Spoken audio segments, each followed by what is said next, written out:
Hello. Today we are going to discuss bloodborne pathogens, exposure plans, and infection control.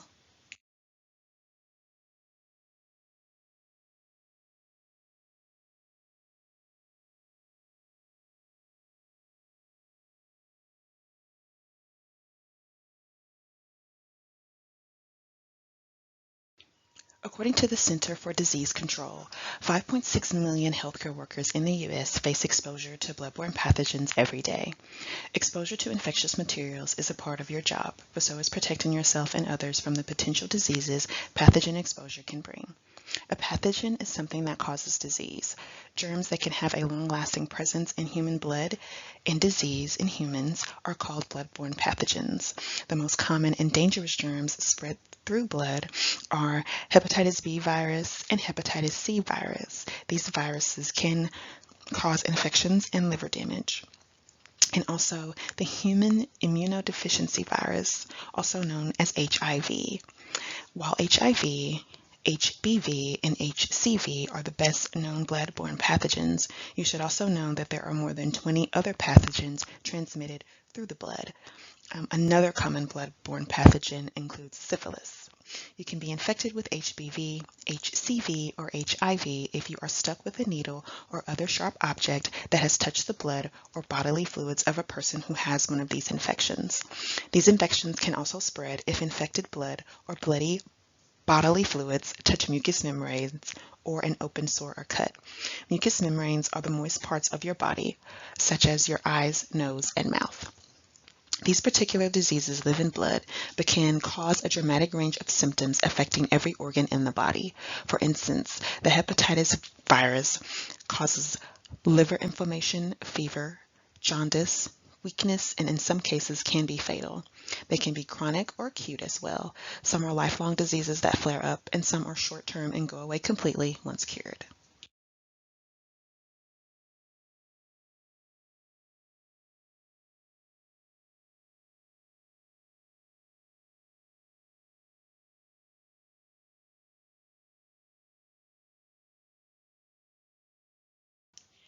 OSHA, also known as the Occupational Safety and Health Administration, published the first bloodborne pathogen standard in 1991. This guideline requires employers to take initiative to minimize their employees' bloodborne pathogens exposure.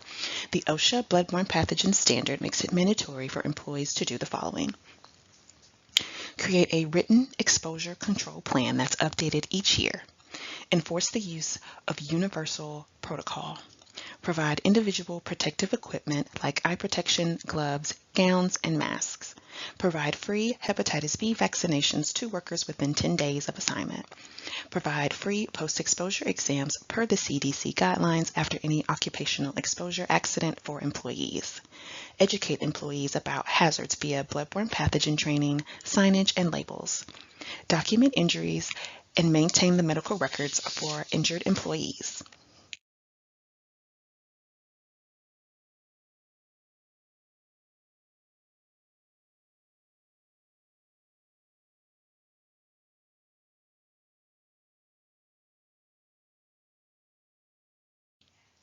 Hepatitis B, caused by the hepatitis B virus, HBV, is one of two types of bloodborne hepatitis.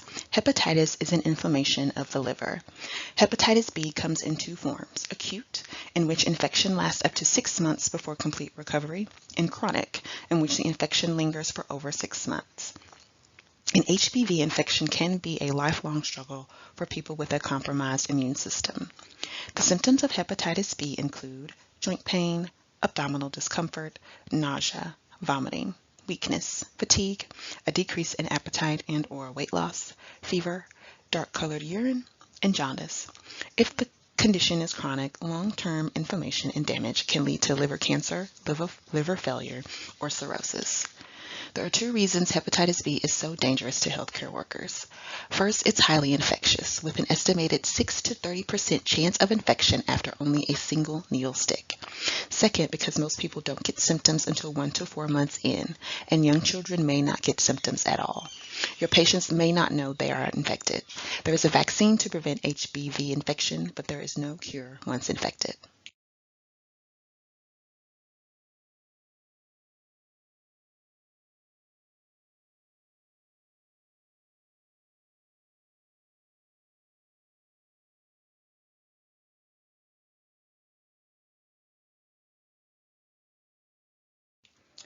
An exposure incident is defined as contact with blood or other potentially infectious materials that results from the performance of an employee's duties. Contact specifically means contact with mucous membranes, like eyes, nose, or mouth, broken skin, or through a puncture-related incident, or in any situation where there exists a high probability of contamination. An exposure incident should include the following: the time, date, and location of the exposure, an account of all the people involved, including the exposed person, names of their first aid providers, and if possible, the name of the source individual. The situation could include a source that is unknown. State or local laws may prohibit the identification of the source of the infection. The circumstances of the exposure, any actions taken after the exposure, and any other information required by your employer. However, if the source is known and if that person gives consent, tests should be conducted as soon as possible, particularly for hepatitis B, hepatitis C, and HIV. Report the exposure incident to the appropriate person identified in your employer's exposure control plan, often the infection control officer. There will be forms to fill out and continued follow-up, which will proceed according to your employer's policies.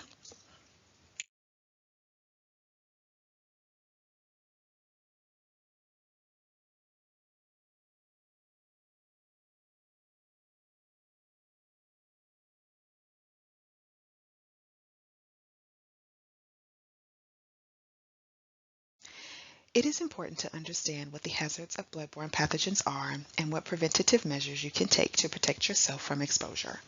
Treat all blood and body fluid spills as if they were infectious. When providing first aid or CPR, protect yourself first, then treat the victim second. Wear appropriate personal protective equipment like gloves, goggles, etc. as required.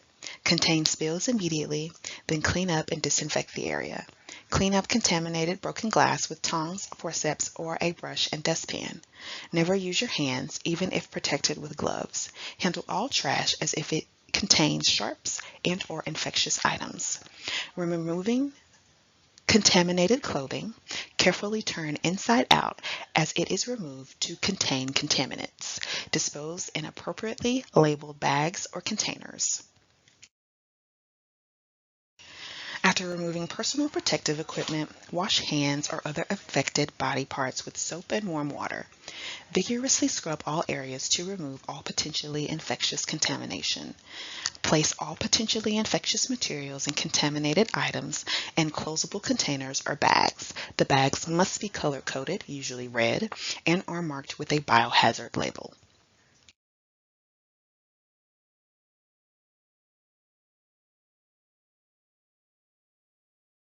Do not eat or smoke in your work area. Germs get on your hands, food, and smoky materials and go right into your mouth. And as always, contact the agency.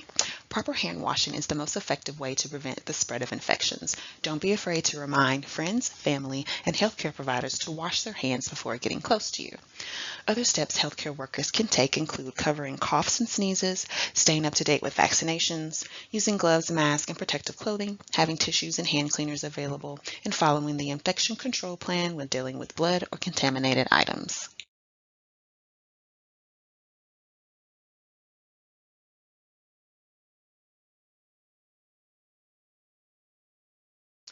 Regulated waste is generated from a variety of processes and includes universal waste, chemical waste, biological waste, and radioactive waste.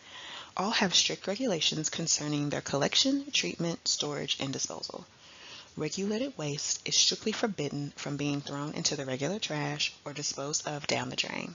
There are many types of regulated waste, such as pathological waste like tissues, organs, body parts, body fluids removed during surgery, human blood, and blood products.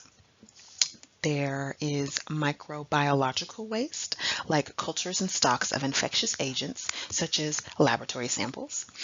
Contaminated sharps, such as contaminated hypodermic needles, syringes, scalpel blades, pipettes, and broken glass, and isolation waste. Waste generated from patients who are isolated to protect others from communicable diseases.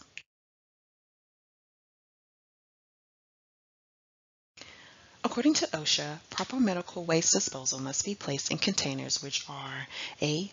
Closable, B. Constructed to contain all contents and prevent leakage of fluids during handling, storage, transport, or shipping. C. Labeled or color-coded in accordance with OSHA standards. And D. Closed prior to removal to prevent spillage or protrusion of contents during handling, storage, transport, and shipping.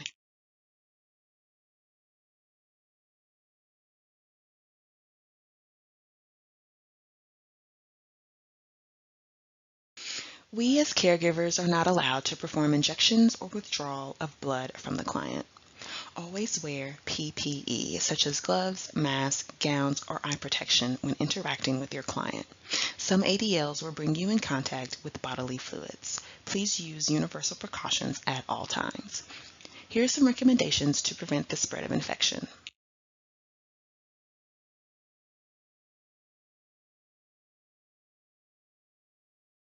Wash your hands often with soap and water for at least 20 seconds, or use an alcohol-based hand sanitizer containing at least 60% alcohol. Avoid touching your eyes, nose, and mouth. Avoid close contact with people who are sick. Stay home when you are sick.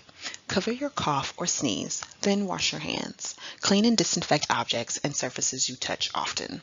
Follow the CDC's recommendation for using a face mask. The CDC currently recommends people wear face masks in public, including when they are in long-term care facilities.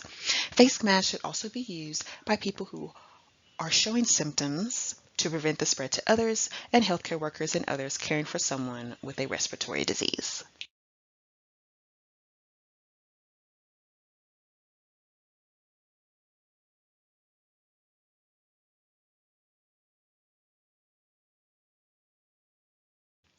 Universal precautions refers to the practice of avoiding contact with patients' bodily fluids by means of wearing non-porous articles such as medical gloves, goggles, or face shields. We should assume everyone is sick or infectious. By applying the same treatment for everyone, we protect ourselves and our clients.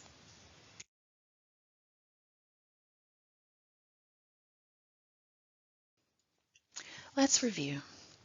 Wash your hands or any exposed areas first with soap and water completely if you feel you may have been exposed. Always report incidents of exposure immediately. Reporting is for the safety of you and your client. Ask questions if you have concerns. Always be prepared with your PPE when going to the client's home. Stay alert and aware when providing care. And keep your work area safe and clean, and encourage your client to do the same. Thank you.